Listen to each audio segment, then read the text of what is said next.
ওর জলে জ্বলা বন্ধ কর, এভাবে আহাজারি করছিলেন একজন। সমস্ত পত্রিকায় আজকে একটাই হেডলাইন, শিশুদের আর্তনাদ এবং স্বজনদের কান্না।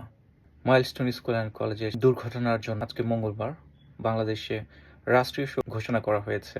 মাইলস্টোন স্কুল অ্যান্ড কলেজের অনাকাঙ্ক্ষিত সেই প্লেন দুর্ঘটনার জন্য পুরো দেশ এখন শোকে স্তব্ধ। শেষ খবর পাওয়া পর্যন্ত হয়তো 31 জনের মৃত্যু হয়েছে এখন পর্যন্ত অফিসিয়ালি। ঢাকা মেডিকেল কলেজে বার্ন ইউনিটে এখন পর্যন্ত 6 জনের মৃতদেহ অশনাক্ত হিসেবে রয়েছে। তাদের শরীর এতটাই পুড়ে গেছে, আইডেন্টিফাই করা সম্ভব হচ্ছে না, যেটা কিনা ডিএনএ টেস্ট করে নিতে হবে।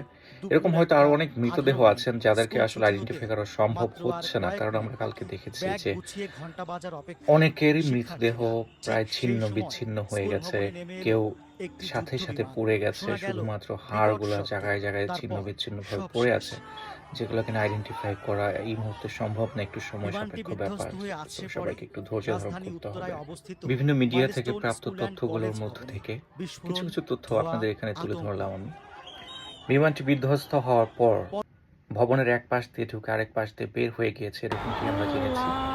রাজধানীর উত্তরায় দিয়াবাড়ি এলাকায় কিভাবে মাইলস্টোন স্কুল অ্যান্ড কলেজ আমরা দেখতে ক্যাম্পাসে পাচ্ছি। প্রশিক্ষণ সংবাদ মাধ্যমে আমরা দেখেছি যে শিশুদের শরীর এতটাই ঝলসে গেছে যে ক্যানুলা বসানো সম্ভব হয়নি। মাত্র ক্লাস 3-তে পড়া শিক্ষার্থী ছিল সাইমন। সাইমনের মা এখন বিলাপ করছেন, আমি এখন কাকে নিয়ে স্কুলে যাব। স্কুলে যাওয়ার আগে মায়ের সঙ্গে তার শেষ কথা ছিল, মামা টাটা বাই বাই, স্কুলে যাচ্ছি। লক্ষ্মীপুর সদর উপজেলার বশিকপুর গ্রামের মাত্র 7ম শ্রেণীর ছাত্র ছিলেন সায়ান। সায়ানের মরদেহ দেখে তার মা এভাবেই কাঁদছিলেন, আমার সোনার পুতুলটারে আর কোনোদিন দেখতে পাবো না। ছোট্ট কোমলমতি শিশুদের সহপাঠীদের সাথে ছিল খেলার সময়, তারা এখনো হাজারি করছেন। আমার সামনেই আমার বন্ধু মারা গেছেন।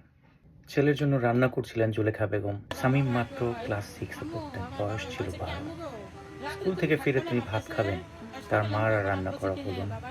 তার খবর শুনে হাসপাতালে যাওয়ার পথে শামীম বারবার কাতরাচ্ছিলেন, আমাকে একটু পানি দাও। বলতেছিলেন, হাসপাতালে তো দূরে কেন, মানুষ তো এভাবেই রাস্তায় মরে যাবে। মাত্র 5ম শ্রেণীর শিক্ষার্থী জুমজুমকে আনতে গিয়ে তার মা নিজেই চলে যান চিরতরে। বাট জুমজুমকে অক্ষত অবস্থায় উদ্ধার করেছেন তার আত্মীয় স্বজনরা।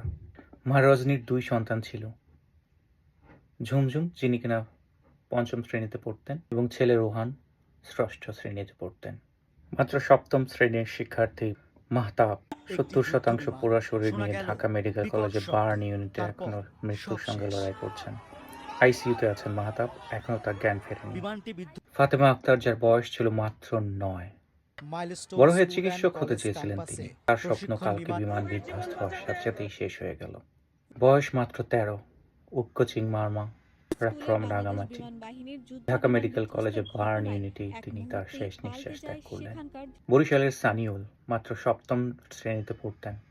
হাজার হাজার কোমলমতি শিশু সকালবেলা স্কুলে যায়, অনেক স্বপ্ন থাকে তাদের বাবা মা, বাট দিন শেষে তাদের মুখে এই ধরনের বিভৎস বর্ণনা শুনতে হবে এটা কেউ আশা করেনি।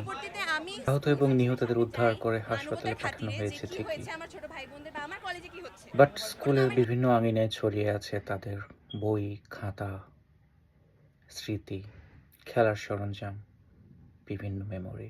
এদিকে ছেলের একা বিমান উড়ানোর খবরে আনন্দ ছিল পুরো পরিবার, মুহূর্তেই সেখানে শোকের ছায়া। নিজের পুরো দেহ নিয়েই তার নিজের শিক্ষার্থীদের বাঁচানোর জন্য শেষ সামর্থ্য থাকা পর্যন্ত তিনি লড়ে গেছেন। অন্তত 20 জন শিক্ষার্থীকে তিনি উদ্ধার করেছেন। শিক্ষক মেহরিন, শেষ পর্যন্ত তিনি ঢাকা বার্ন ইউনিটে শেষ নিঃশ্বাস ত্যাগ করেছেন। সবাই তার মাগফিরাতের জন্য দোয়া করবেন।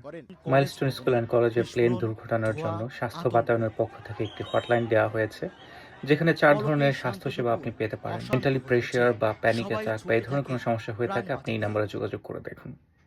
কেউ যদি তার বাচ্চাকে এখনো না খুঁজে পেয়ে থাকেন, এই নাম্বারগুলোতে যোগাযোগ করে দেখতে পারেন।